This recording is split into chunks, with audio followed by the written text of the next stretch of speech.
17절부터 24절까지입니다. 다 찾으셨죠? 창세기 3장 17절부터 24절까지 같이 읽습니다. 아담에게 이르시되 네가 내 아내의 말을 듣고 내가 네게 먹지 말라 한 나무의 열매를 먹었은즉 땅은 너로 말미암아 저주를 받고 너는 내 평생에 수고하여야 그 소산을 먹으리라. 땅이 네게 가시덤불과 엉킬 낼 것이라. 네가 먹을 것은 밭의 채소인즉 네가 흙으로 돌아갈 때까지 얼굴에 땀을 흘려야 먹을 것을 먹으리니 네가 그것에서 취함을 입었음이라. 너는 흙이니 흙으로 돌아갈 것이니라 하시니라. 아담이 그의 아내 이름을 하와라 불렀으니 그는 모든 산자의 어머니가 됨이더라. 여호와 하나님이 아담과 그의 아내를 위하여 가죽옷을 지어 입히니라. 여호와 하나님이 이르시되 보라 이 사람이 선악을 아는 일에 우리 중 하나같이 되었으니 그가 그의 손을 들어 생명나무 열매도 따먹고 영생할까 하노라 하시고 여호와 하나님이 에덴 동산에서 그를 내보내어 그의 근원이 된 땅을 갈게 하시니라. 이같이 하나님이 그 사람을 쫓아내시고 에덴 동산 동쪽에 그룹들과 두루 도는 불칼을 두어 생명나무의 길을 지키게 하시니라. 아멘. 지난주 말씀드렸던 것과 마찬가지로 하나님이 온 우주 만물을 만드셨습니다. 지구도 만들고 에덴도 만들고 그리고 그 안에 사람을 만들어 넣었습니다. 그래서 에덴이 사람의 시작이며 인류의 시작이며 인류 문명의 시작이다. 메소포타미아 문명이 나온 것은 거기가 단순하게 기름졌기 때문에 인류 문명이 시작된 것이 아니라 에덴이 거기 있었고 아담이 거기 있었고 하기 때문에 그 문명이, 그 수메르 문명이 거기에서 시작이 되었다 말씀드렸습니다. 그러면서 세계의 4대 문명을 말씀을 드렸죠. 메소포타미아 지역에 있는 그쪽에서 셈족이 시작한 수메르 문명, 또 아카드 제3왕조인 우르 왕조 이렇게 거치면서 그것이 어디로 흘러 들어갔냐면은 이집트까지 들어갔습니다. 그래서 메소포타미아의 수메르 문명이 하나가 있고 그다음에 이제 이집트 문명이 이제 있습니다. 그리고 이제 인더스, 황어 이렇게 4개로 구분을 했죠. 수메르 문명, 메소포타미아 문명은 아주 특별했습니다. 아마 그 아담이 후손으로 말미암아 시작된 지혜로 되지 않았을까. 그래서 그 수메르 문명 때 이미 벌써 60진법이 나오고 쐐기 문자도 나오고 토판에다가 글을 써서 남기기도 했는데 그걸 오랫도록 보존하기 위해서 불에 구워서 이 땅에다가 남겨서 지금 그걸 유적에서 발견을 하고 그렇게 합니다. 그런데 이제 그 중에서 가장 특별한 것이 신전을 져가지고 시작을 한 겁니다. 그래서 신전을 말씀을 드리면서 지글랏에 대한 이야기를 드렸어요. 지글랏. 근데 지글랏의 형태가 이제 이런 어떤 그 네모의 형태로 되어 있습니다. 그리고 여기다 이제 자꾸 탑을 이렇게 쌓아가지고 정상 신전의 개념을 갖고 있습니다. 또 혹은 이제 바벨탑 모양으로 길쭉하게 쌓아가지고 자꾸 이렇게 이제 거슬러 올라가서 여기도 또한 정상 신전 이렇게 했는데 지난번에 말씀드렸던 거 혹시 기억나세요? 사람들은 어디로 올라가려고 그래요?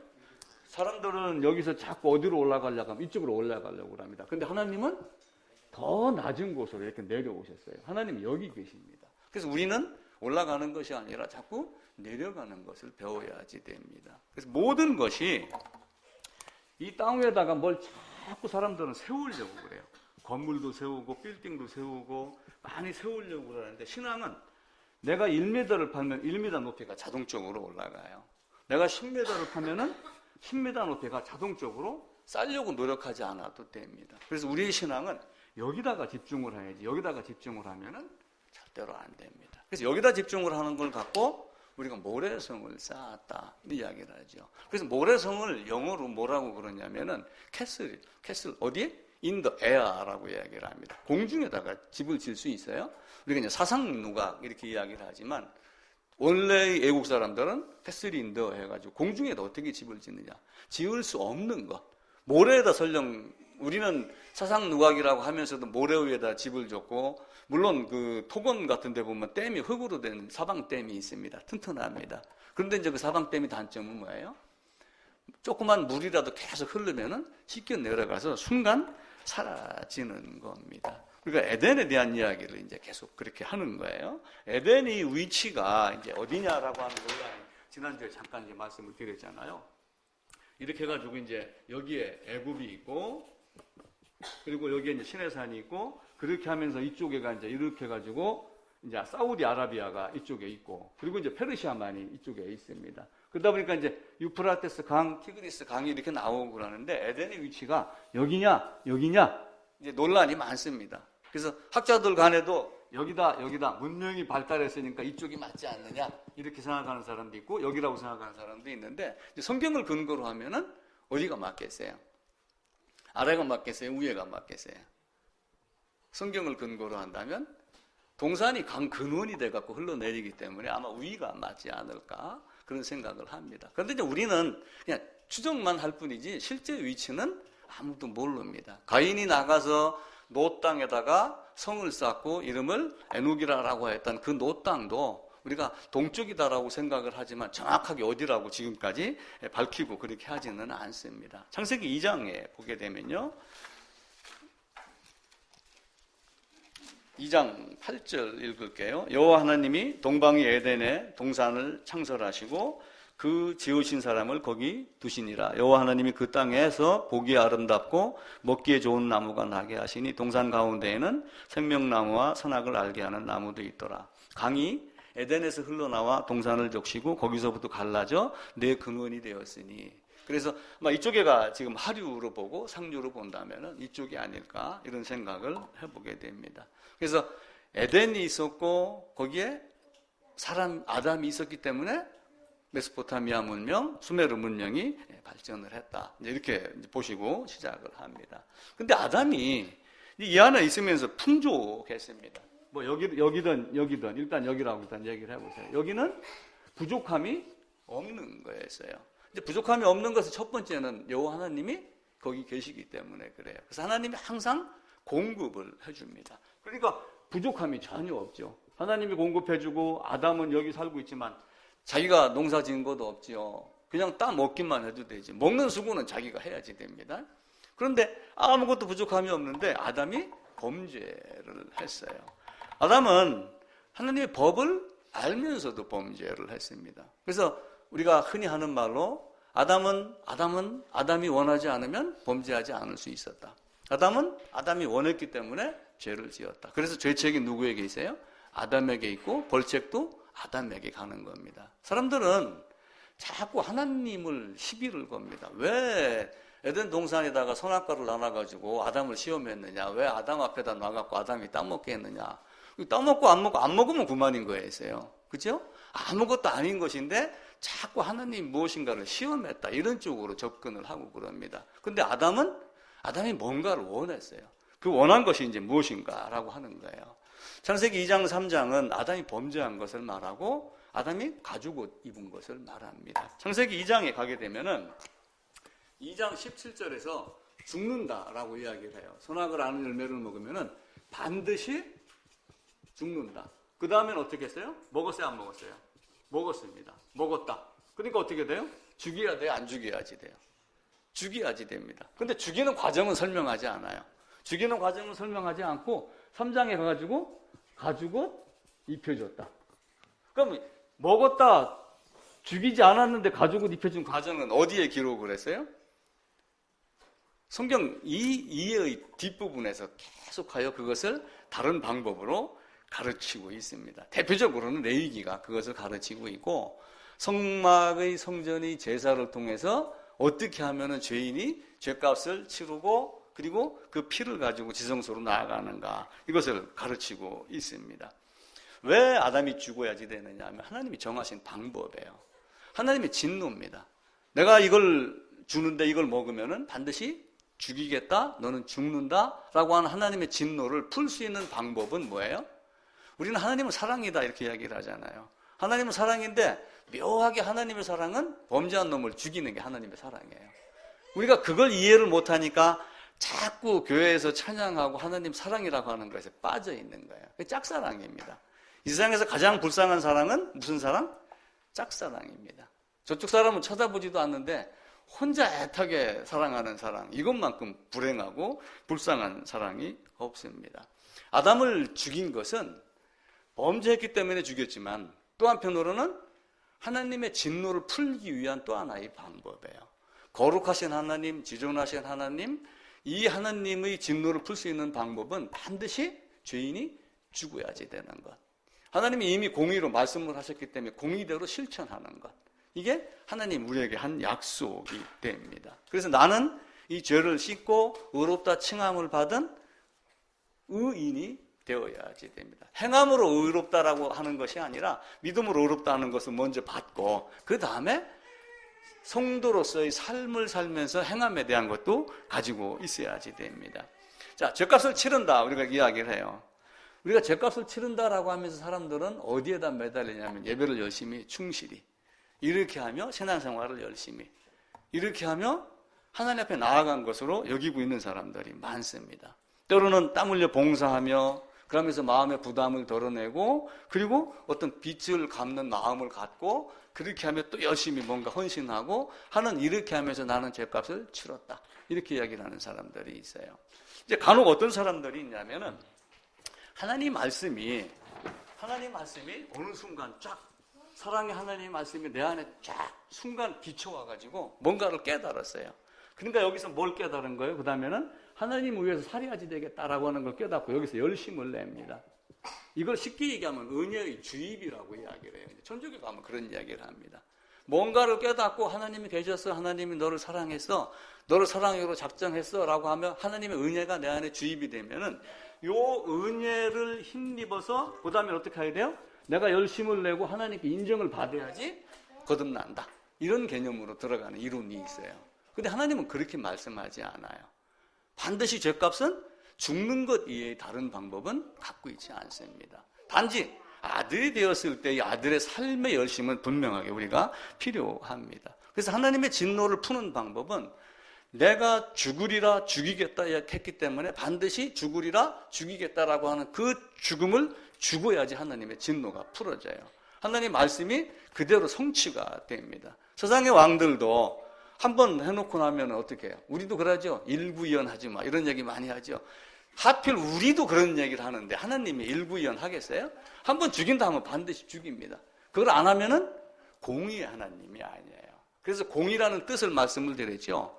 그 어느 누구도 예의 없이 공정하고 공평하게 심판을 받게 하는 것, 심판하는 것. 이게 하나님의 공의입니다.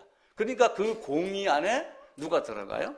사람으로 오신 자기 자신, 성자 하나님도 들어갑니다. 그래서 그 아들도 죽이지 않으면 안 되는. 만약에 그 아들을 죽이지 않았으면 어떻게 됐겠어요? 사탄에게 꼬투리가 잡혀요, 안 잡혀요? 잡히지요. 당신 공의의 하나님이라고 그랬는데 왜 그 아들은 그 사람을 안 죽였습니까? 그렇게 얘기를 하겠어요.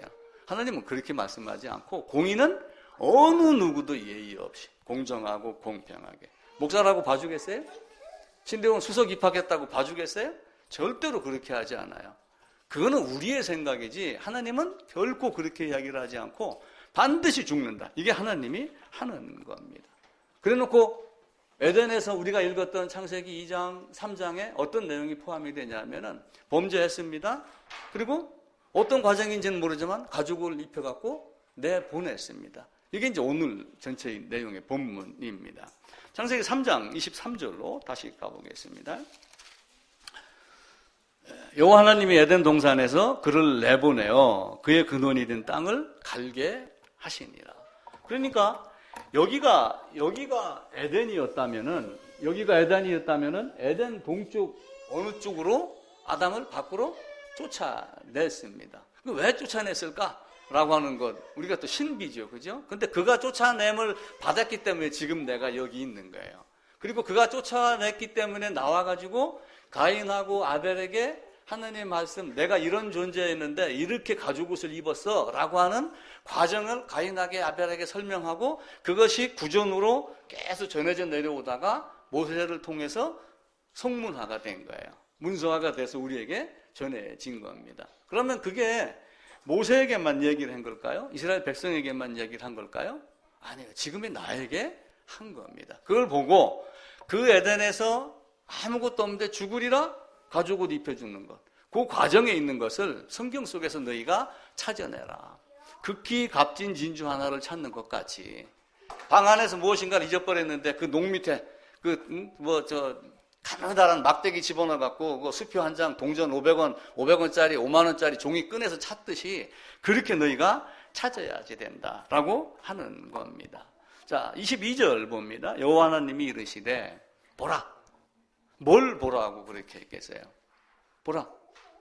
그러면서 뒤에 나오는 말씀이 있어요. 이 사람이 선악을 아는 일에 우리 중 하나같이 되었으니 그가 그의 손을 들어 생명나무의 열매도 따먹고 영생할까 하노라. 보라 라고 하는 건 주목하여 보라. 비홀드 이야기를 하는 거예요. 주목하여 보라. 그러면서 보라 라고 하며 아담이 현재 처해 있는 상황, 아담이 지나온 며칠 동안, 그 몇 달 동안 아니면 몇 년 동안 아담이 겪었던 일, 현재 아담이 위치, 아담이 상태, 이런 모든 것들을 보라. 아담이 어떻게 했어요? 먹지 말라라고 했는데 먹었어요, 안 먹었어요? 먹지 말라 했는데 먹은 이놈을 좀 봐라. 또 그 얘기예요. 먹지 말라고 했는데 먹었는데 이놈이 무슨 행동을 했어요? 부끄러운 걸 가리려고 나뭇잎으로 옷을 해 입었더라. 요 가린 이놈을 좀 봐라. 근데 가렸는데도 불구하고 내 앞에 나오니까 두려워서 숨은 이놈 좀 봐라. 그럼 이놈이 가린 것이 제대로 가린 거예요? 제대로 못 가린 거예요? 제대로 못 가린 거예요. 그래서 인간의 행위로, 인간의 열심으로, 인간의 재주로 하나님 앞에 나아갈 수 있는 자가 아무것도 없다. 하나님이 주신 가죽옷 아닌 다른 것을 갖고 인간의 힘으로, 생각으로, 지혜로 만들어서 입은 옷을 갖고 가게 되면은 하나님 앞에 서는 순간 두려워서 피하고 숨고 이렇게 될 수밖에 없다. 보라! 이놈을 좀 보라. 근데 이렇게 하면서 이놈이 선악을 아는 일에 나가 하나같이 되면서 그것 때문에 쫓겨난 저 사탄의 말에 꼬임을 받아가지고 결국은 또 꼬임을 받아서 내 자리에 한번 올라오려고 뭔가 심판자가 한번 돼보려고 피조물이 조물주 흉내를 내려고 그러면서 이 내용들이 이사야서 14장 그리고 에스겔서 28장 몇 장이 가게 되면은 그 존귀한 위치에 나눴으나 그게 교만하여 그 자리를 벗어나가지고 하늘 위에 자기 자리를 놓고 보좌를 앉히고 그 자리에 앉으려고 했던 이 모습을 보라! 이놈이 어떤 모습인가? 저 보라를 자기에게 적용을 시켜보세요. 보라 이놈 좀. 보라 나 좀 보라. 내가 어떤 놈인가? 나는 여러분이 어떤 상태인지 모릅니다. 여러분이 내 상태를 모릅니다. 그런데 내가 나는 알아요. 내가 내 앞에 거울 앞에 놔놓고 성경 앞에 서서 하나님 앞에 서갖고 보라! 나를 좀 보라. 내가 어제 어떤 생각을 했고 어떤 마음을 먹고 어떤 행동을 했고 내가 결국은 이런 것밖에 안 되는구나 라고 하며 아담은 하나님 한 분만으로 만족하고 하나님만 찬양하고 피조물로서 하나님을 찬양하는 본분을 다하고 이것밖에 할 수 없는 존재인데 이가 오히려 선악을 아는 일에 나와 같은 그런 위치에 올라가가지고 오히려 내 위에 앉으려고 했던 이놈 좀 봐라. 만약에 하나님이 여러분에게 말씀한다고 해보세요. 이놈 좀 봐라. 뭐 직간에 뭐 열심히 한다고 하긴 하는데 지 힘, 지 자랑 갖고 지금 내 앞에서 뭔가 좀 깐죽거리고 있네? 만약에 이렇게 한다고 해보세요. 하나님 이것 좀 봐라. 이걸 좀 봐라. 그러면 내가 어떤 모습이겠어요? 네가 내 위에 올라가려고 그래? 그 자신만만했던 그 마음이 지금 어떤 상태였는가? 숨었고 두려워 숨었고 그리고 쩔쩔맸던 그 모습. 그 수치를 가리려고 나뭇잎으로 만들었는데 그 나뭇잎이 그냥 순간 며칠 지나지 않아서 부스러지고 가려웠던 것이 다 없어지고 감춰놓은 것이 드러나지 않은 것이 있어요? 없어요? 없습니다. 다 드러납니다. 그래서 그러잖아요. 집안에서 말한 것이 지붕 위로 전파되리라. 그 말은요. 미국에서 지금 위성 하나만 띄우면은 제가 여기서 무슨 말 하는지 거울 유리창에 진동 가지고 다 알아먹는데요. 그래서 예를 들면 청와대에서 무슨 비밀스러운 이야기를 할 때 예를 들어서 만약에 이북의 김정일이가 무슨 비밀스러운 이야기를 할 때 내일 남침할까? 만약 이런 얘기를 한다라고 그러면 절대로 말하지 않는다고 그러죠. 글씨로 쓴다고 그러죠. 그런 정도로 다 드러납니다. 지금 세상이 묘하게 그렇게 다 바뀌어가고 있어요. 탐욕에 빠져서 하나님과 같이 되려고 했던 사탄의 게임에 빠져 선악과를 먹었지만 결국은 내가 잘못한 존재였구나 알고 숨고 피했던 이 아담을 봐라. 근데 그 아담이 바로 누구예요? 바로 너 아니냐? 너 김관식이 아니냐? 그걸 우리에게 묻습니다. 보라! 아담아 봐라. 세상 사람들아 이 아담을 보라.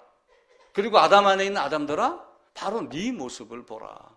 그러면서 죄 없다고 착하며 여러 가지 행실로 하나님 앞에 나와가지고 자기를 꾸미는 너희들아 네가 어떤 존재인지 봐라. 사탄의 꿰매 빠져서 자기 본분이 있고 자기가 있어야 할 자리가 있어요. 아담이 있어야 할 자리. 하나님이 주시는 거 공급받아서 그건 먹고 감사하고 찬양하고 그리고 열심히 즐기는 것밖에 없는 거예요. 사실은 아이들 하는 일은 뭡니까? 먹고 싸는 거 얘는 아무것도 없어요. 그게 부모를 종으로 부리는 겁니다. 낑낑대고 울어요. 우리 손자도 낑낑대고 웁니다. 그러면 아들이 그래요. 이놈이 지금 나를 좀 부려먹으려고 부르네? 마찬가지예요. 우리 인생은 그런 존재밖에 안 되는데 그 조물주의 위치에 올라가려고 했던 결국은 그 선악과를 먹으니까 어떻게 됐어요? 눈이 밝아졌지요. 자기의 벗은 걸 알았죠. 하나님의 소리를 듣자마자 두려움을 느꼈죠. 타조가 있습니다. 타조의 습성 아세요? 타조의 습성. 타조는 묘한 습성을 갖고 있어요. 타조는 타조를 잡아먹으려고 하는 어떤 짐승이 예를 들어 개가 막 쫓아온다. 딱 그러면은 타조는 결과 땅을 파는 시간이 좀 많이 걸리니까요. 이렇게 해놓고 목을 어디다 집어넣냐면 여기다가 이렇게 요게 목입니다. 불이 이렇게 놓고 몸뚱이는 이렇게 있고 대가리만 여기다 쳐박고 있는데요. 이게 타조의 습성이랍니다. 순간 그렇게 한대요. 순간 두더지 딱 파고 들어가죠. 그런 개념으로 타조는 뭐가 딱 오면 나 없지? 영구 없지? 그 개념으로 여기다가 탁 쳐박고 나 없다 이렇게 얘기를 한대요. 그런데 어떤 사람이 있어요? 타조 인간. 타조 인간이 있어요. 타조 박은지, 타조 김관식, 타조 한주희, 타조 박인전 이런 게 있는 거예요. 전부 자기는 가리고 나 없다 이렇게 얘기해요. 나는 피하고 숨고 가리고 가면 쓰고 한 그 이야기를 하는 거예요. 사람도 이런 모습으로 살아요. 사람은 다 똑같습니다. 부자나 가난한 자나 지위가 높거나 낮거나 아주 그냥 적나라한 쉬운 말로 똥 안 싸는 사람이 있어요? 우리가 화장실 간다, 변 본다 고상한 말로 하지만 똥 안 싸는 사람이 있어요? 교황은 똥 안 싸면 죽어야 살아요. 대통령은 똥 안 싸면 죽어야 살아요. 저는요 똑같습니다. 그래서 그 어느 책을 보니까 스페인에는 궁딩이 까고 화장실 가서 똥 눕는 모양의 인형을 만들었는데 그 얼굴은 거의 유명인들, 대통령, 아주 그 영화 배우 멋진 사람들, 이런 사람들 그런 걸 가지고 이렇게 선물하고 하는 이런 그 유행이라고 할까? 그런 관습이 있다고 그럽니다. 그게 무슨 의미냐? 니나 내나 똑같고 사람은 그렇게 하지 않으면 안 된다. 그러니까 예를 들어서 아무리 맛있는 걸 먹어요. 세상에 있는 거 많은 걸 다 먹어요. 그럼 그 똥 눕는 것을 죄의 비참함이라고 바꿔서 한번 얘기를 한번 해보세요. 그 비참함을 버리지 못하면은 어떤 존재가 돼요? 악으로 가득 차 있는 존재. 아담이 지금 그런 존재가 되어 있는 거예요. 그 아담에게 보라. 세상 사람들에게 그 아담을 보라. 바로 이 모습이 누구의 모습이에요? 내 모습이에요. 우리는 자꾸 제3자로 보고 이렇게 이야기를 해요. 제3자로 보고 이야기하는 단점이 하나가 있고 나쁜 버릇입니다. 그 다음에 우리라고 하는 단어에 전부 나를 슬그머니 끼었다 뺐다를 자유스럽게 조정을 합니다. 근데 모든 것이 다 나를 중심으로 해야지 됩니다. 범죄한 아담은 죄인, 비참함 그 자체입니다. 그러니까 하나님 앞에 가면은 죄의 비참함은 어떻게 돼요? 아무것도 아닌 존재예요. 숨을 수밖에 없고 피할 수밖에 없는 존재가 되는 거예요. 그걸 보라라고 하는 거죠. 그런데 이제 그를 내보냈습니다. 왜 에덴 동산 밖으로 내보냈을까요? 죄인이라? 한 집사님. 왜 동산 밖으로 내보냈어요? 에덴에서 잘 먹었습니다. 가죽옷 입혔어요. 그러면 가죽옷 안에, 에덴 안에 머물게 하지 않고 왜 쫓아냈을까요? 예? 죽이고 살리기 위해서. 그것도 정답 중에 하나입니다. 근데 지금 에덴에 있는 아담의 상태가 어떤 상태예요? 죄가 가득하죠. 비참함이죠. 하나님 발자국 소리하고 숨소리만 들어도 두려움을 느끼는 존재죠. 그런데 그 아담이 생명나무 열매를 따먹으면 영생이 돼요, 안 돼요? 영생이 되는데 죄가 있는 영생이 된단 말이에요. 두려움을 계속 끝까지 갖고 가는 영생이 되는 거예요. 비참함 때문에, 비통함 때문에 어떻게 할 줄을 모르는 영생이 돼요. 그래서 그걸 못 따먹게 하려고 에덴 밖으로 쫓아낸 하나님의 은혜 위에 은혜라. 그것도 은혜입니다. 근데 또 한편으로는 밖으로 나가서 뭘 해요? 이제는 가지고 이뻤던 거, 한주차님 말씀대로 다시 태어나는 이세들에게 이 과정을 가르치고 다시 하나님 안으로 들어오게 만드는. 그래서 쫓아낸 것도 은혜 중에 은혜고, 그러면서 밖으로 나가가지고 또 그것을 가르치고 선포하도록 우리에게 또 한편으로는 임무를 준 거고. 근데 아담은 임무를 잘 수행을 했어요. 가인에게도 했고 아벨에게도 했고. 그런데 이제 들은 자가 있고 듣지 않는 자가 있죠. 사실 세상에 가인이 굉장히 많습니다. 자꾸 뭘로 얘기해요? 그라운드 제로에서 위로 자꾸 쌓는 사람들이 너무 많아요. 아벨은 땅으로 들어갔고 밑으로 팠고 근본을 팠고, 가인은 벽돌을 쌓고. 이게 가인과 아벨의 차이가 됩니다. 그래서 우리는 어떻게 하자고 그랬어요? 땅을 판 만큼 높이가 저절로 올라간다라고 하는 거예요. 그래서 성적도 뭐라고 그래요? 궁둥이 싸움이다 그러죠. 궁둥이 오래 붙이고 있으면 성적이 올라간다. 통상 그렇게 이야기를 합니다. 근데 앉아서 자면 이제 어쩔 수 없는 거고, 그거 빼놓고 나서는 궁둥이 싸움입니다.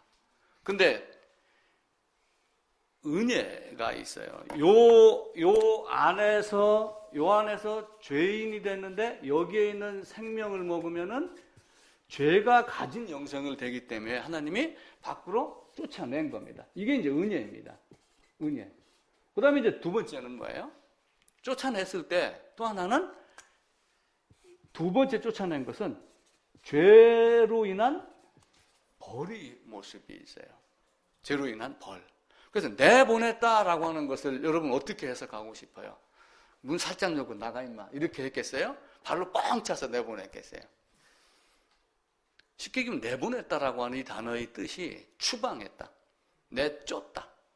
뭐 궁중에 이런 그 사극 같은 거 보면은 저 인간을 뭐 내치시옵소서 뭐 이러는 거 있죠. 그 내치다 이런 뜻이 들어가 있어요. 그러니까 아담을 에덴 밖으로 내보내요라고 하는 것은 심각한 상태가 되죠. 거룩함 앞에서 설 수 없는 죄이기 때문에 어떻게 돼요? 밖으로 내침을 받는 거예요. 그게 내보냅니다. 축출해내다 이러는 거. 아주 쫓아내다, 추방시키다, 내치다 이런 겁니다. 이게 하나님이 우리에게 하신 말씀이에요. 자, 신명기 24장 한번 가보겠습니다. 24장 1절입니다. 하나님은 우리에게 내가 너희 남편이라 이렇게 말씀을 하셔요. 그리고 너희는 내 아내다 이렇게 말씀을 합니다.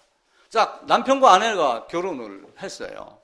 24장 1절입니다. 사람이 아내를 맞이하여 데려온 후에 그에게 수치되는 일이 있음을 발견하고 그를 기뻐하지 아니하면 이혼 증서를 써서 그의 손에 주고 그를 자기 집에서 내보낼 것이요. 이게 내보내요입니다. 그러면 하나님이 내보낸 거예요. 그러면 왜 하나님이 내보냈느냐라고 하면 사람들이 항의를 합니다. 그 사람들에게 하나님이 또 이사야 선지자를 통해서 이렇게 답변을 하셔요. 이사야서 50장입니다. 이사야서 50장 1절입니다. 1030쪽입니다.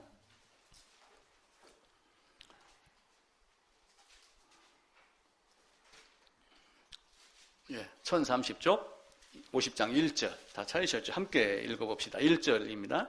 나 여호와가 이같이 말하노라. 내가 너희의 어미를 내보낸 이혼 증서가 어디 있느냐? 내가 어느 체주에게 너희를 팔았느냐? 보라, 너희는 너희 죄악으로 말미암아 팔렸고 너희 어미는 너희 배역함으로 말미암아 내보냄을 받았느니라.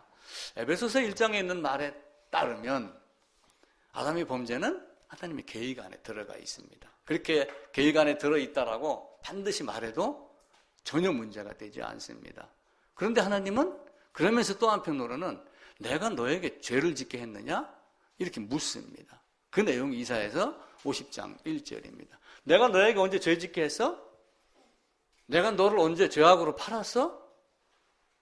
그렇게 물어요. 누가 팔려갔어요? 누가 죄를 졌어요? 하나님이 남편이 원한 거예요? 아니에요?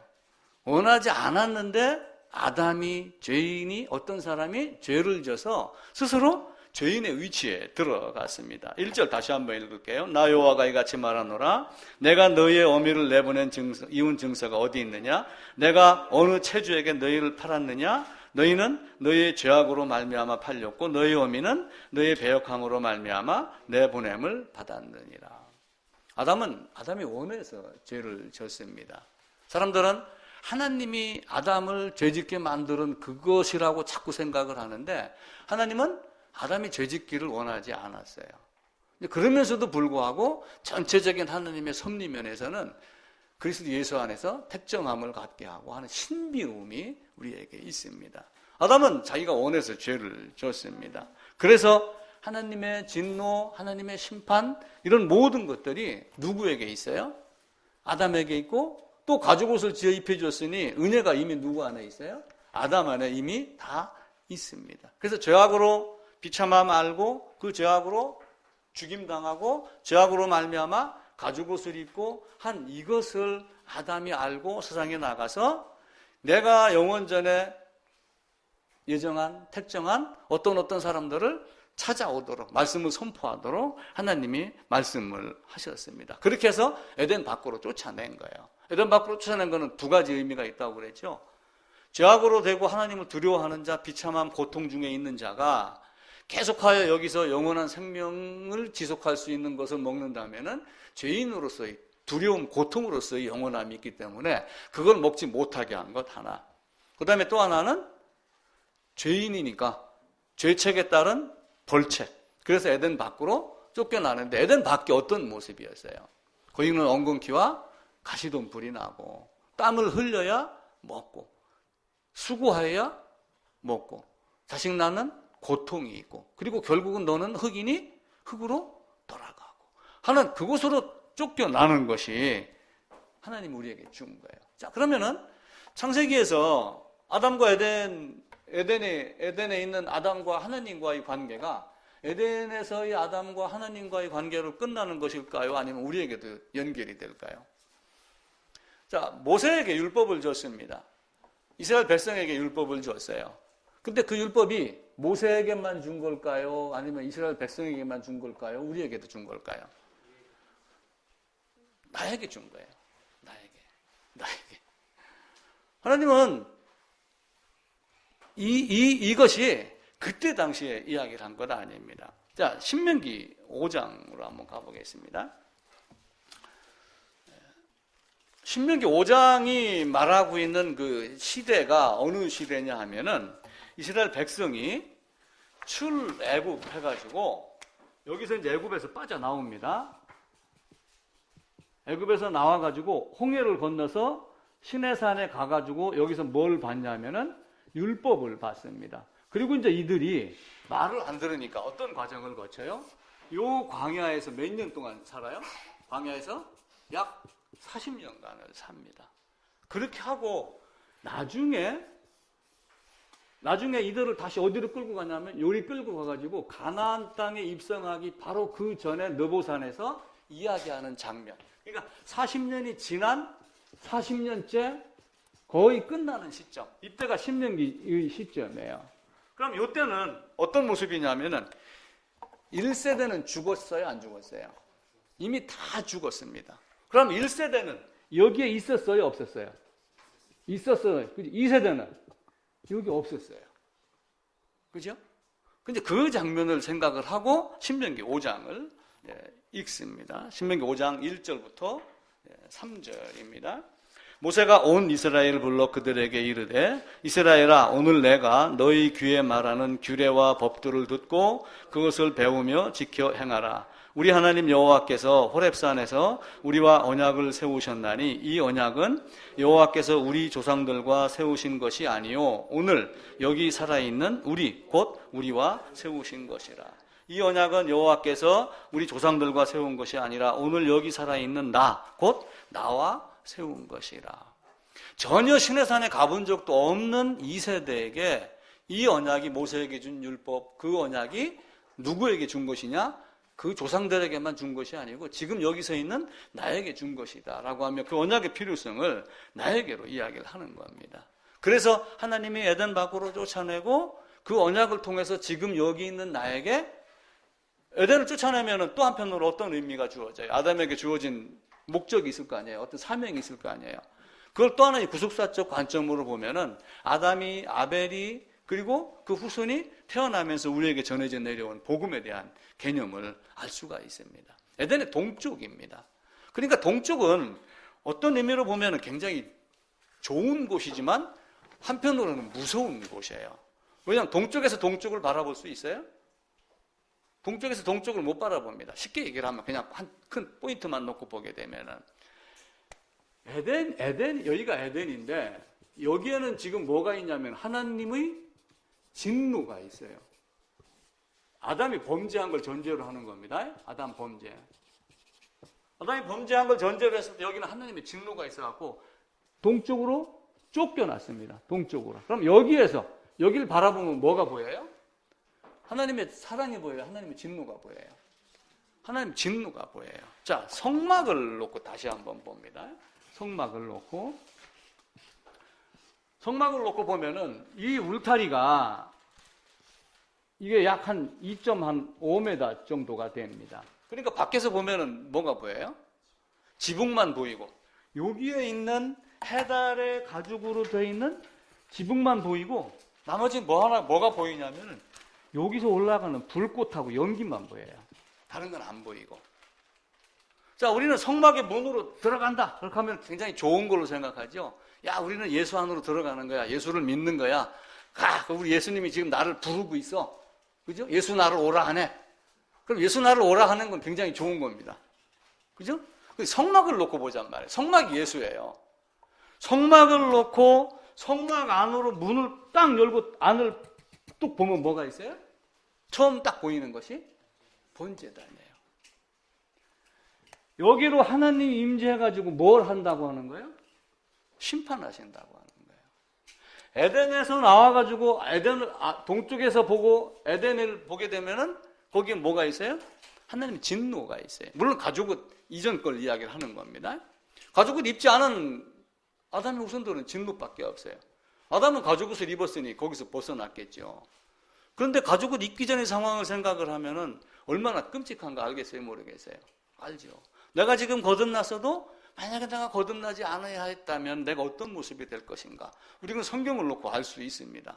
이사야에서 구더기 이런 얘기 나오고 할 때 그 영원토록 끊어지지 않는 그 불 속의 그런 장면을 한번 고민을 한번 해보세요. 우리는 예수 앞에 나아가고 성막으로 해갖고 지성소 안에 나아가는 것을 굉장히 화려하고 기쁨으로 알고 있지만 실제는 뭐가 들어가요? 들어가면은 첫 번째 딱 거치는 것이 뭐예요? 죽음이에요. 어떤 죽음? 죄값 치르는 것. 우리가 예수 앞에 나오면 좋은 걸로 부릅니다. 그죠? 근데 아니에요. 예수 앞에 나가면은 기쁨이 있고 예수 앞에 나가면 행복이 있는 게 아니에요. 첫 번째는 뭐가 있어요? 반드시 죄값 치르는 게 됐을 때 그 다음에 가서 하나님 앞에 가가지고 확인받고 병자가 나서도 제사장에게 가서 보여라 이렇게 얘기를 했듯이 그것이 확인 딱 되고 난 이후의 기쁨이 되는 것이지 예수 앞에 나오면 기쁨이 있는 게 아니에요. 예수 앞에 나오면 예수 뭐만 보여요? 십자가에 죽은 그 고통이 보여야지 돼요. 그래서 지성소를 가려고 성막의 문에 딱 들어서는 순간 서쪽을 보면은 죄악의 고통, 죽음, 고기가 잘게 쪼개지고 태워지고 죄가 돼서 사라지는 이게 범죄자의 모습이라고 하는 것이 보여야지 됩니다. 근데 에덴 노 땅에서 사실은 뭘 하라고 하냐면 범죄자니까 각 개개인의 인격입니다. 아담 안에 있는 아담들이 성 밖으로 나왔어요. 이제 너는 떠도는 자가 되라. 떠도는 자가 되라는 얘기는 단순하게 리아카에다 짐 싣고 차 타고 방랑하라는 존재가 아니라 너는 에덴이 아니면 발붙일 곳이 없는 존재다라고 하는 것을 알게 하는 거예요. 그 노 땅에 들어가가지고 어떻게 했어요? 너는 유리하는 자가 되라 라고 했는데도 불구하고 노 땅에다가 성을 쌓고 에녹이라고 이야기를 한 거예요. 그럼 에녹은 어떤 말이에요? 창시자 이런 뜻이에요. 창시자. 그럼 에덴 동산 앞에 하나님의 성 앞에 또 성을 쌓고 바벨탑을 쌓고 지글랏 신전을 쌓고 그러면서 신전 셈족이 수메르족이 신전을 쌓으면서 하나님을 기억하는 경우도 있었겠지만 또 한 종류의 사람은 꼭대기 올라가 가지고 여기보다 조금 더 높게 쌓으려고 이렇게 했던 두 종류의 사람이 크게는 대별이 되면서 이 땅의 삶이 바뀌어 나가게 됩니다.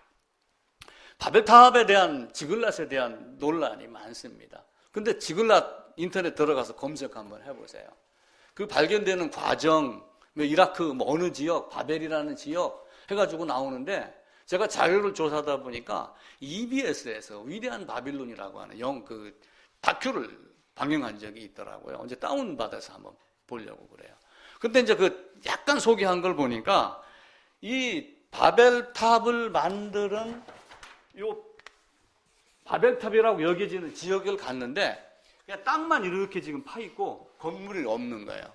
근데 그 이라크 바벨 그 주위 거기에서 한 80km 떨어진 지역이라고 그러는데 사람들이 자꾸 여기 와가지고 뭘 갖고 가냐 벽돌을 가지고 가는 걸 발견을 한 거예요. 여기서 땅을 파면 자꾸 벽돌이 나오는 거예요. 근데 이 넓이가 얼마냐면 91m. 여기도 91m. 그러니까 저 산 정상에서 이렇게 봐도 뭔가 터가 있었다 하는 게 딱 보이는 거예요. 이제 고고학자들이 이제 바벨탑이나 지글란 이런 부분들을 만들어냅니다. 그래서 에덴 밖으로 동쪽으로 나가서 서쪽으로 보면 그렇지만 동쪽으로 나가가지고 두 종류의 사람으로 또 나뉩니다. 그 서쪽이 두려워서 피하는 사람이 있고 그러면서 그 울타리를 보고 요 울타리 너머에다가 다 높은 망대를 쌓고 여기서 망대 이만큼 쌓으면은 여기 올라가 보면 이거 보이겠어요? 안 보이겠어요? 보이죠? 나도 안다. 이렇게 할 수 있어요? 없어요? 있습니다. 지금 수많은 사람들이 학문으로 지금 이렇게 하고 있는 거예요. 예수 앞에 나오면 좋다라고 하면서 예수 이름 부르며 찬양을 하지만 예수 앞에 나오는 순간 뭘 먼저 해야지 돼요? 죗값으로 죽는 걸 먼저 해야지 돼요. 성막의 문을 열고 딱 들어가는 순간은 뭐 때문에 들어가냐면 내가 죽을 죄인이구나, 죽어야 되는구나 라고 생각을 하고 죽어야 될 대속의 짐승을 끌고 가는 게 첫 번째여야지 돼요.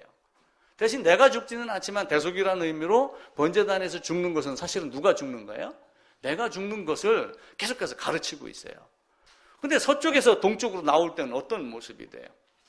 자, 지성소에다가 피를 뿌렸습니다. 피를 뿌리고 이제 동쪽으로 나오면 뭐가 보여요? 찬란한 해가 보이는 거예요. 태양이 보이는 거예요.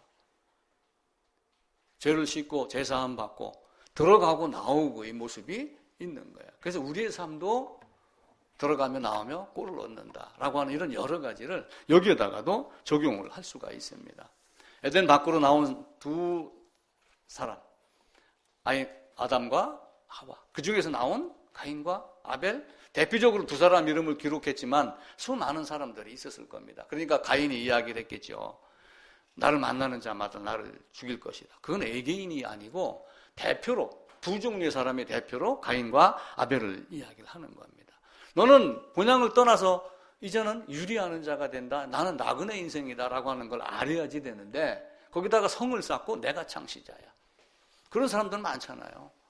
우리나라만 해도 자칭 하나님이 30명이다, 100명이다, 이런 이야기를 많이 할 정도로 그런 경우가 많습니다. 우리나라만 그래요? 외국에 가도 그런 사람들이 굉장히 많습니다. 자칭 내가 하나님이야. 이렇게 생각하는 사람들이 많죠. 본향을 떠난 자, 에덴에서 쫓겨난 자, 유리하는 자라고 하는 것은 결국은 뭐예요? 하나님을 떠나서는 아무것도 할 수 없는 자. 나에게는 하나님만 필요한 자. 그걸 이야기를 하는 거예요. 하나님을 떠난 곳은 무서운 곳입니다. 어떤 사람이 지옥에 다녀왔대요. 지옥에 다녀온 간증 책들이 몇 권 있습니다. 그 책 본 건 아니에요, 제가요. 저는 그런 걸 별로 믿지 않습니다. 아마 뭔가 두려운 마음에 두려운 꿈을 꿨는지 몰라요. 그러면서 내가 천국에 갔다 왔다, 이렇게 했는지도 모릅니다. 어떤 사람이 지옥에 다녀왔는데 꿈속에서 너무 무서워가지고 입을 톡 다물고 있었대요. 왜 다물고 있었냐 그랬더니 로마서 1장이니까 2장에 있는 내용을 이야기를 하면서 여기서 남 욕하던 놈 거기서도 맨날 남 욕하다 두드러 맞고, 여기서 이간질 하던 놈 거기서도 이간질 하다 두드러 맞고, 다 유유상종이다라고 하는 단어를 쓰더라고요. 유유상종이다. 끼리끼리 모인다. 남 해코지 하던 놈들은 거기 가서도 해코지 하다 두들겨 맞고, 우리 저 뒤에도 단테의 신곡인가 하는 책이 있습니다. 거기 보면 그림 나와요. 지옥에 대한 그림. 끔찍합니다. 그것이 사람들이 생각하는 거예요. 에덴 밖에 나와 있는 사람들이 나중에 흙으로 돌아가서 어떤 모습이 될 건가, 성경이 뭘 말하는가를 그들에서 얘기를 합니다. 그래서 성경은 뭐라고 말해요? 행한 대로 갚아주겠다. 네가 바벨탑을 쌓고 흩어지고 에덴 동쪽에 나왔는데 결국은 유리하는 자, 나를 찾는 자가 되라라고 얘기했는데도 불구하고 또 성을 쌓았어? 그럼 너는 그런 존재밖에 안 되는 거야. 그걸 하나님 우리에게 말씀을 하는 겁니다. 에덴의 동쪽은 좋은 곳이에요. 우리는 동쪽에 머물러 있어야지 됩니다. 그런데 하나님을 만나러 서쪽에 들어갈 때는 어떻게 해요? 여러분 예배 드리러 옵니다. 기도합니다. 그때 마음에 제약이 있으면 기도돼요, 안 돼요? 안 되죠. 그걸 서쪽으로 가서 먼저 풀으라는 거예요. 그걸 성막 안으로 들어가서, 예수님 안으로 들어가기 전에 들어감과 동시에 그걸 먼저 해결하고 그 피값으로 지성소에 뿌려졌을 때, 그리고 돌아서 나올 때는 아름다운 모습으로 이렇게 나올 수 있는 겁니다. 죄인은 어쩔 수가 없어요. 하나님이 죄인이라고 이야기를 했습니다. 우리가 딱 죄악에서 벗어날 수 있는 방법 딱 한 가지가 있어요. 물론 죄값을 치르는 겁니다. 또 하나는 내가 죄인이 아니라는 것을 하나님 앞에서 증명해 보이는 거예요. 증명해 낼 수 있어요? 나는 죄인이 아닙니다. 나는 죄를 진 적이 없습니다.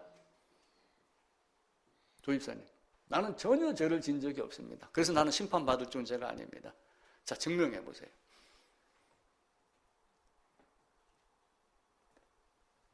우리가 죄진 거 얘기하라고 하면 별로 없는 것 같은데, 죄가 아닌 건 얘기하라고 그러면 가만히 생각하면 전부 죄야. 우리 인간 모습이에요. 우리는 정말 나약한 존재입니다. 나는 나그네 인생이다. 이게 너는 유리하는 자가 되라. 너는 땅에다가 발붙일 곳이 없는 존재다. 사라가 죽고 나서 아브라함이 그 땅 사람들에게 이야기를 했어요. 나는 이 땅에 나그네라. 내 땅이 없습니다. 왜냐하면 살고 있는 그 지역 자체를 얘기하는 게 아니라 아브라함 인생 자체가 나그네 인생이다 라고 이야기를 하는 거예요. 야곱이 요셉을 찾아갔어요.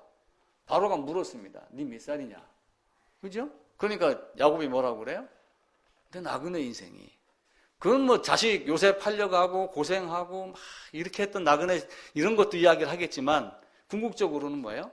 조상으로부터 쭉 들었던, 아브라함과 이삭과 그 통해서 들었던, 나는 결국은 나그네 인생밖에 안 된다. 아브라함 그 나그네를 불러낸 거예요. 혈혈단신으로 있을 때, 혼자 있을 때 이 땅에 발붙이지 못할 그를 불러내어서 자녀 삼으신 게 하나님의 모습이란 말이에요. 에덴 동쪽은 험악한 곳입니다. 땀 흘려야 먹고, 거기는 가시덤불, 엉겅퀴, 불화, 저주, 이게 가득한 존재입니다. 그 땅에서 우리가 어떤 존재로 살아낼까요? 살아낼 수 있는 방법이 없습니다. 그러기에 우리는 서쪽으로 가면서 뭘 먼저 해야지 돼요? 항상 죽음이라는 것을 항상 먼저 생각을 해야지 됩니다.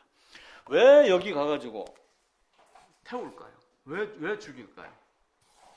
예수님이 이 땅에 오셔서 요한에게 이제 세례 받았습니다. 근데 요한은 물로 세례를 주거니와 나는 성령과 불로 세례를 주겠다. 성령과 물로, 불과 성령으로 거듭나지 아니하면은 안 된다. 니고데모에게 말했습니다. 그러니까 사람들이 물과 성령으로 그러니까 이 성령이란 단어에 꽂혀갖고 기도원에 가서 뒹구는 거예요. 물이라고 하는 거에 꽂혀갖고 아무데나 머리 디밀고 물 세례 받으려고 하고 있습니다. 근데 물은 어떤 의미예요? 물은 물이 갖고 있는 의미. 아침에 세수하고 오셨잖아요. 물은 씻음입니다. 요단강에 세례 받는 의미도 사실은 그것 넘어가지 않아요. 그러면서 씻음 속에 죽음이라는 관점을 또 집어넣습니다. 그럼 불은 뭐예요? 불은 소멸입니다. 불은 소멸이에요. 소멸. 태워 없애는 겁니다. 완전하게. 어쩌면은 가장 이 세상에서 가장 작은 원소인 죄로 만들어. 아무것도 아닌 존재로 만드는 거예요. 그래서 불은 심판입니다. 에덴 동산에 불칼을 넣어갖고 못 들어가게 했어요. 거기 들어가려면 뭘 거쳐야지 돼요? 성령과 불로, 물과 성령으로 거듭나지 아니하면 이라고 하는 이 불칼을 통과해야지 되는데, 이 불칼을 통과할 수 있는 자가 있어요, 없어요? 하나님 한 분밖에 없어요. 그래서 하나님이 사람으로 오신 거예요. 그래서 이 불칼은 쉽게 얘기하면 주님의 십자가가 될 수 있고, 이 불칼은 예수님의 사역으로 말할 수가 있습니다. 반드시 이 불칼을 통과해야지 깨끗하게 됩니다. 이 불과 성령으로, 그러니까 불성령 받으라고 기도원 가서 뒹구는 사람들이 얼마나 많아요. 지금도 아마 있을 거예요. 지금도. 우리는 그런 짓 하면 안 됩니다. 불이 갖고 있는 의미 소멸입니다. 물이 갖고 있는 의미 씻음입니다. 성경은 대속을 말해요, 안 해요? 성경은 속죄를 말합니까, 안 합니까? 신사모님, 성경은 대속을 말합니까, 안 말합니까?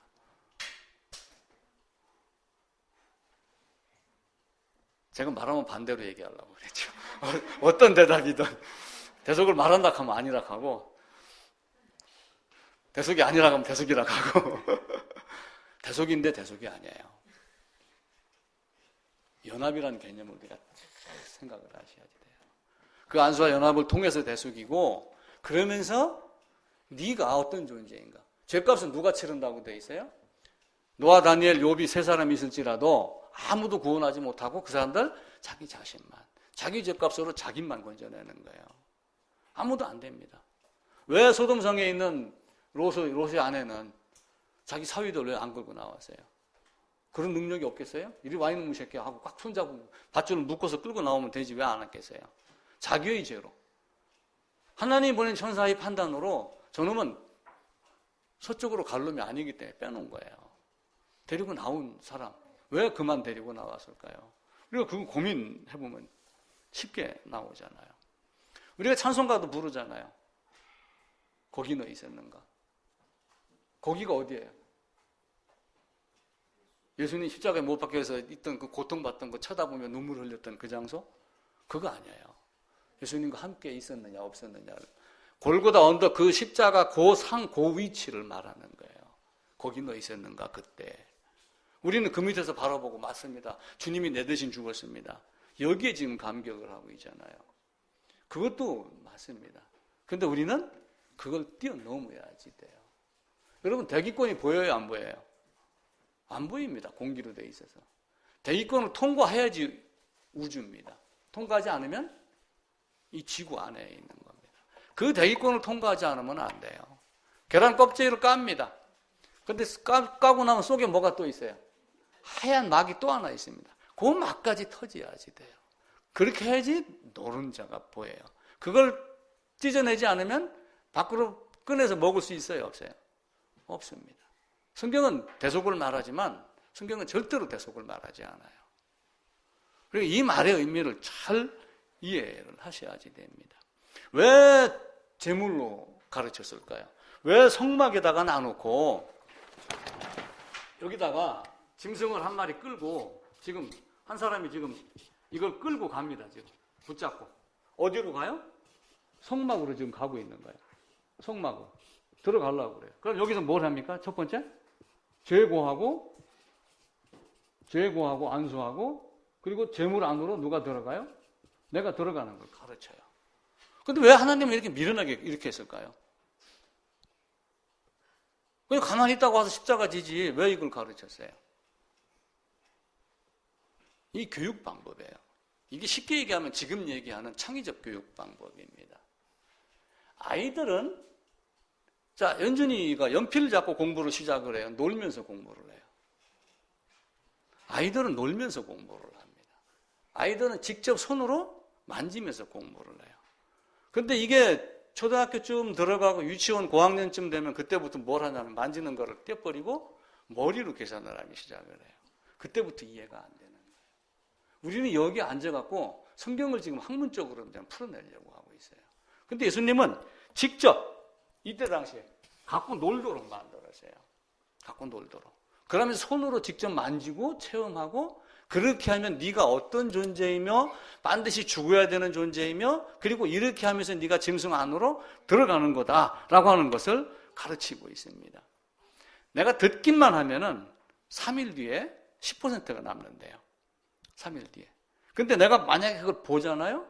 그럼 65%가 남는답니다. 10%, 65%. 그래서 뭐라고 누가 암송해라고 한번 들려준 거는 문 열고 나가면 잊어버립니다. 근데 영화 보고 온 거는 오래 남아요. 손으로 만져본 거는 몇 프로 남을까요? 내가 직접 만들어 본 거는 99% 아니면 100%가 되는 거예요. 10%, 65%, 100% 이런 차이가 있습니다.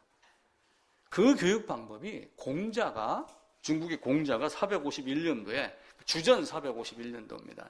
그러니까 지금부터 이제 2000년 따지고 2100년 따지고 이렇게 하면은 또 한 2500년 전에 무슨 얘기를 했냐면은 들은 것은 잊어버리고 본 것은 기억만 되나 직접 해본 것은 이해가 된다. 하나님은 그 방법으로 계속해서 실제적인 가르침을 우리에게 주신 거예요. 그리고 실제적인 가르침으로 마지막에 주님이 이 땅에 오셔서 실제로 죽으셨어요. 그런데 서기관 율법사 이런 사람들은 뭘 한 거예요? 책을 들고 책 속에서 지금 이해를 하려고 그렇게 한 거예요. 근데 진짜 죄를 깨달은 사람들은 여기다가 손을 얹고 갑니다. 난 이런 죄인입니다. 그리고 짐승이 죽어가는 걸 본 거예요. 이스라엘 백성들은 아사셀 염소가 끌려가는 것을 성 안에서 봅니다. 그리고 이 염소가 끌려가가지고 저쪽에서 죽었다, 낭떠러지로 떨어졌다라고 하는 것을 신호를 보내면은 갔구나라고 하는 걸 알아요. 직접 자기들이 손으로 해보고 눈으로 보고 이렇게 하며 깨달아져 갑니다. 신앙은 머리로 하는 게 아니라 가슴으로 한다 그러죠. 근데 그 말이 맞긴 맞는데 조금 틀려요. 신앙은 머리로 하는 게 아니라 가슴으로 하는데 그거는 99%만 맞습니다. 진짜는 뭐예요? 손과 발로 직접 하는 거예요. 내가 직접 그 십자가로 가본 적이 있느냐 없느냐를 이 마음속에서 손과 발이 움직여서 이 체험이 돼야지. 그래서 신앙은 기독교는 체험의 종교라고 하는 거예요. 이 체험의 종교라고 그래갖고 기도원 가서 방언하는 이런 거 말고요. 진짜 네가 어떠한 방법으로 성문 통과해갖고 서쪽으로 간 적이 있었느냐라고 하는 것을 체험하는 체험의 종교가 됩니다. 아이들은 책으로 공부하지 않아요.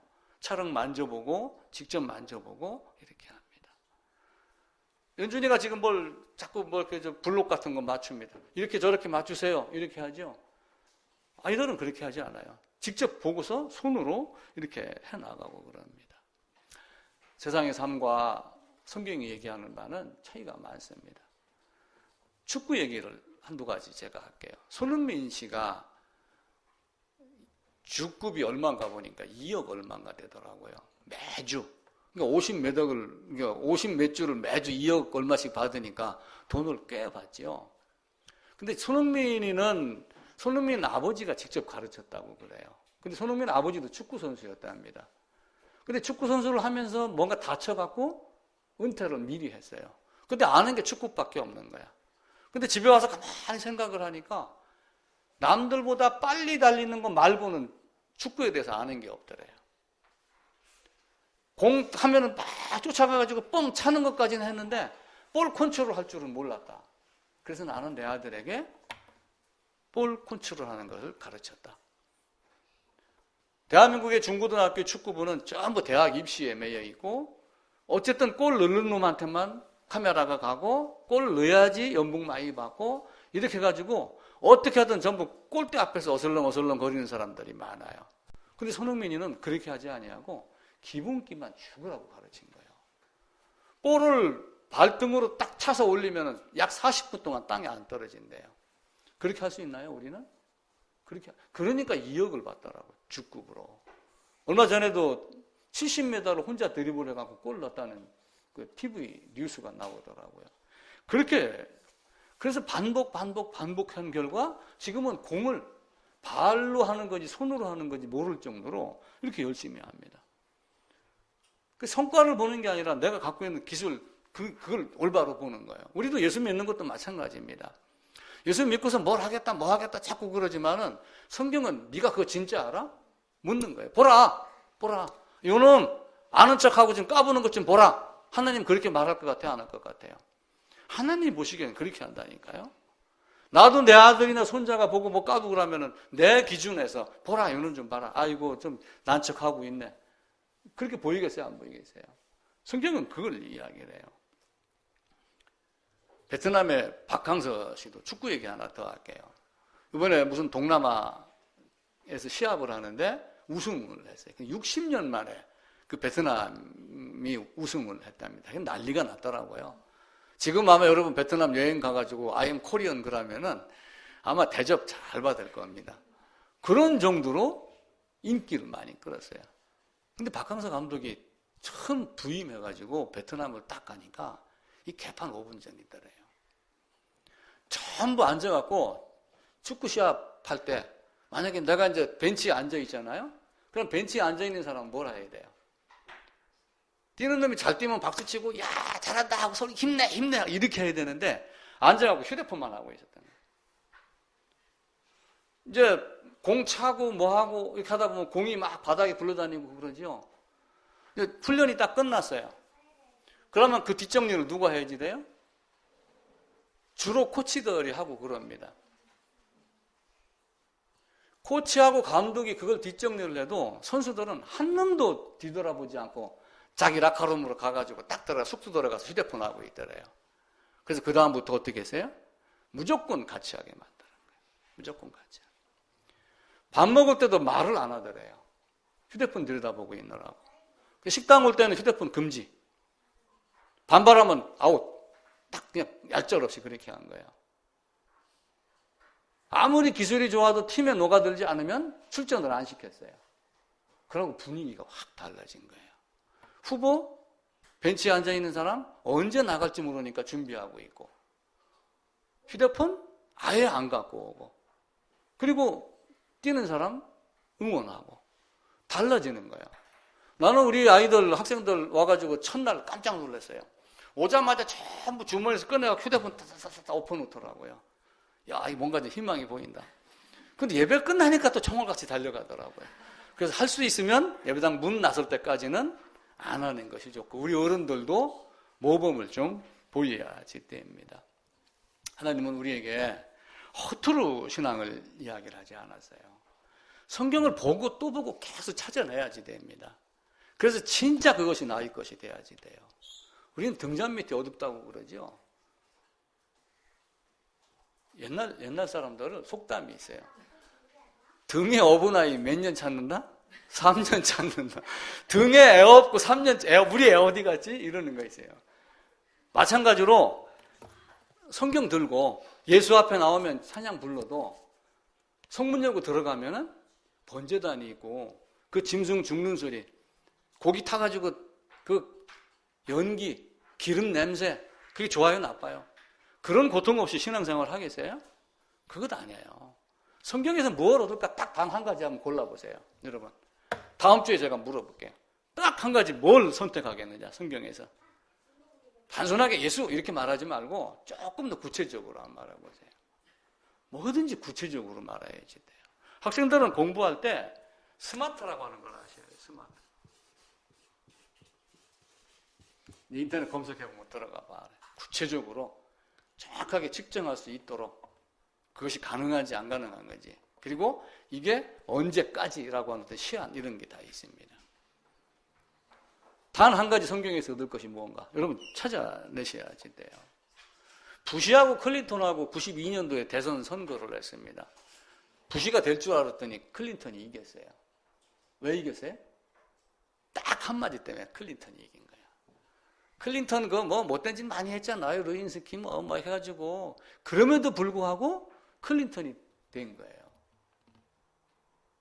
부시가 우리 미국은 전 세계의 경찰로서 세계의 강대국으로서 세계의 평화를 유지하고 뭐 어쩌고 저쩌고 딱 이렇게 얘기를 하는데 클린턴 옆에 있다가 야 이 바보야 문제는 경제야 임마 요거 딱 한마디 했어요.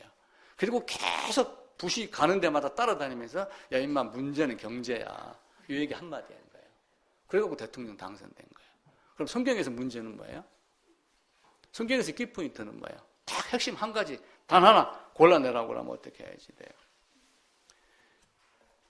구약은 율법, 신약은 은혜 아니라고 그랬죠?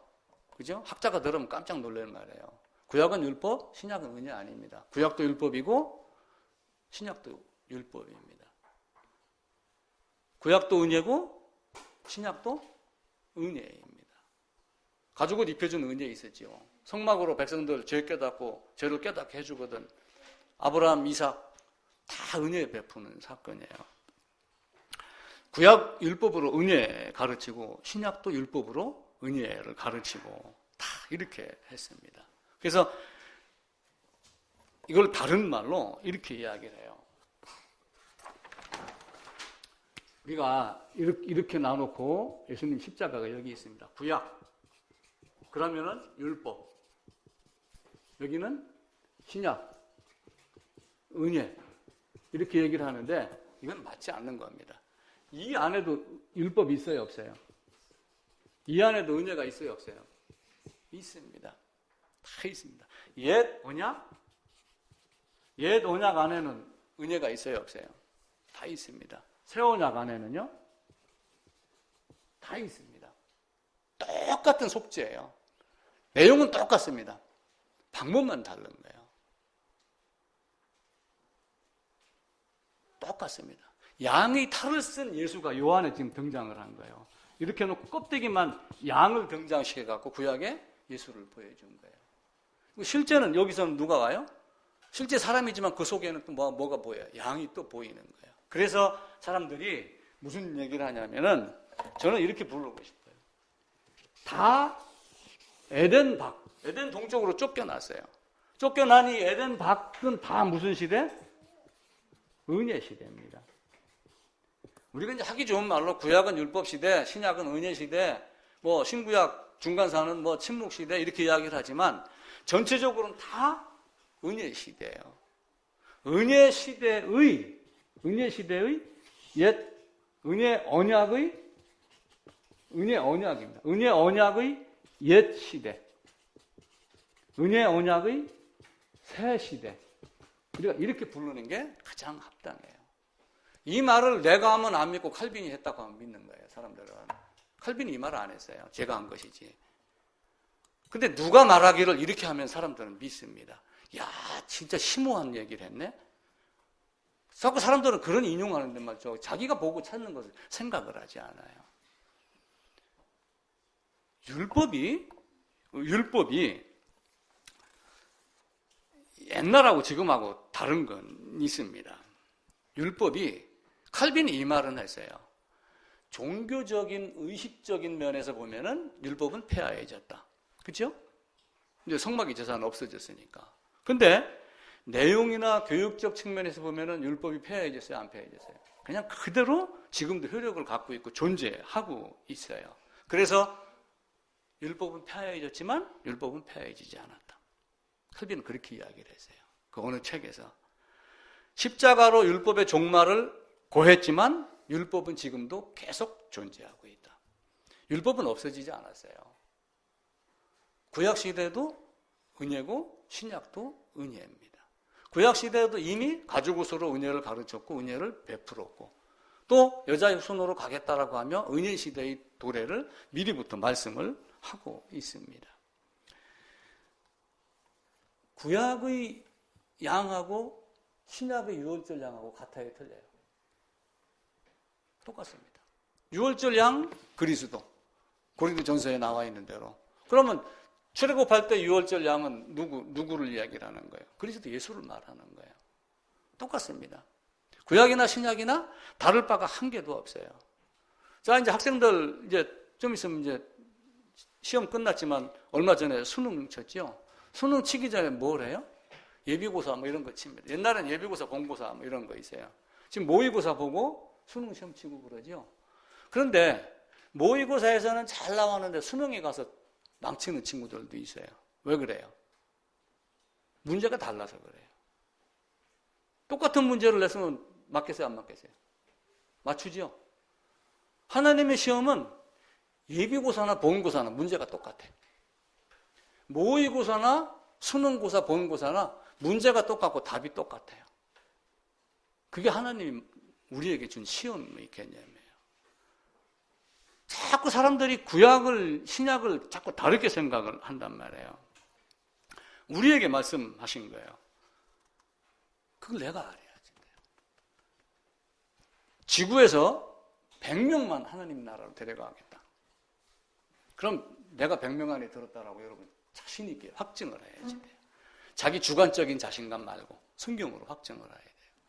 만약에 아브라함이 나타나가지고 50명, 40명, 30명 이렇게 나갔을 때 20명, 10명 그러면 어떻게 하겠어요? 그 10명 안에 여러분들이 들어있어야지 돼요. 좀 엉뚱한 얘기지만 한 명만이라고 얘기를 했을 때 바로 납니다.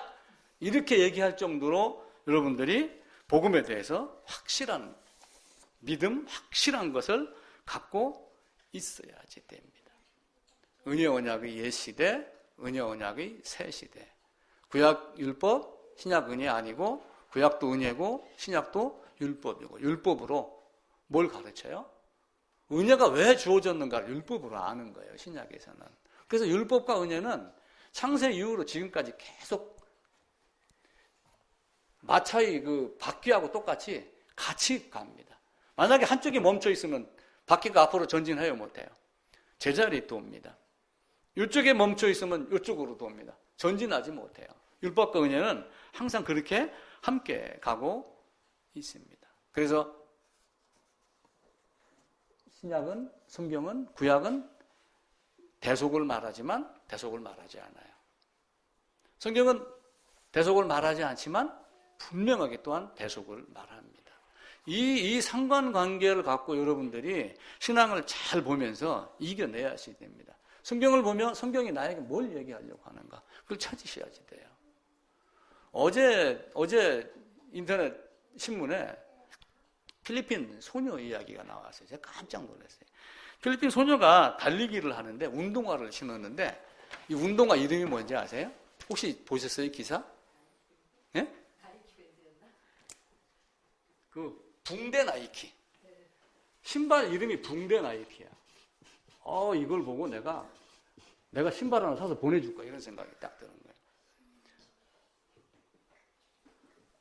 발이 이렇게 있고 엄지발가락 있고 이렇게 딱 있는데 붕대를 갖고 이렇게 이제 감은 거예요. 쭉 감고 발가락마다 이렇게 붕대를 딱 감았어요. 신발 살 돈이 없어서 11살짜리 소녀입니다. 지역대회에 나가가지고 1등을 했는데 3연속 우승을 했대요.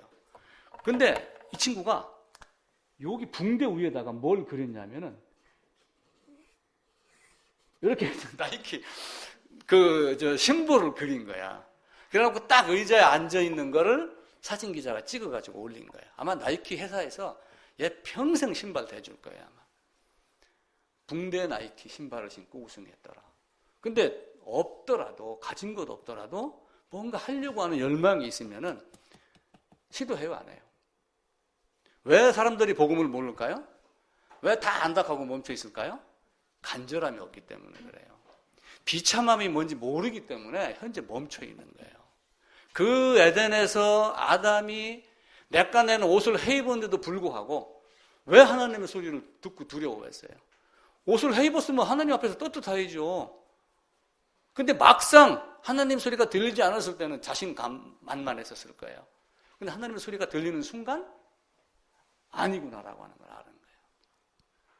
나는 벌레요 사람이 아니다. 나는 먼지요 티끌이요 아무것도 아니에요. 그래서 숨을 수밖에 없는 존재가 된 걸 아는 거예요.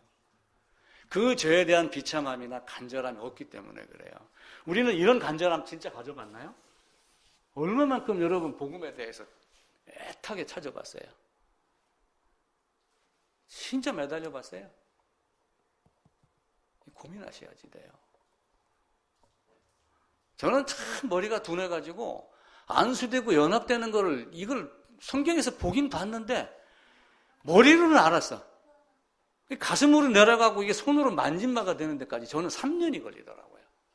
이게 막 계속 묵상을 한 거야. 도대체 왜 이렇게 하셨을까? 제 집 앞에가 공수운동장이 있어 큰 넓은 공터, 차도 안 다녀요. 사람들 산보하는 거, 운동장 도는 거. 거기 앉아가지고 내가 날밤을 샌 적이 하루 이틀이 아니에요. 간절함이 없으면 안 보여요. 조금 보이고 머리로 안다 이러지 마시고 진짜 내가 요한 1서 한번 읽고 마치겠습니다. 요한 1서입니다.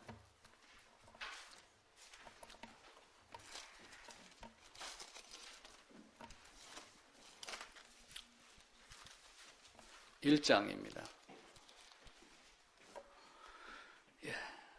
1장 1절만 같이 읽읍시다. 태초부터 있는 생명의 말씀에 관하여는 우리가 들은 바요, 눈으로 본 바요, 자세히 보고 우리 손으로 만진 바라. 하나님 아버지, 정말 이렇게 손으로 만진 바가 되기까지 그걸 만지려고 얼마나 간절함, 죄의 비참함에 매여 있었는가. 정말 내가 그 지경에 저 수영장 제일 밑바닥에 빠져본 적이 있는가. 놋뱀을 바라보며 주목하여 바라봤다고 하지만 그 주목하여 바라본 것이 놋뱀을 보는 곳에서 멈추는 것인지 그 뒤에 있는 그 하나님의 비밀을 본 것인지 우리가 깊이 묵상하여야지 됩니다. 하나님 더욱더 이 죄로 인해 비참함 알게 하고 그리고 간절함 갖게 하여 주시옵소서. 예수님 이름으로 기도드리옵나이다.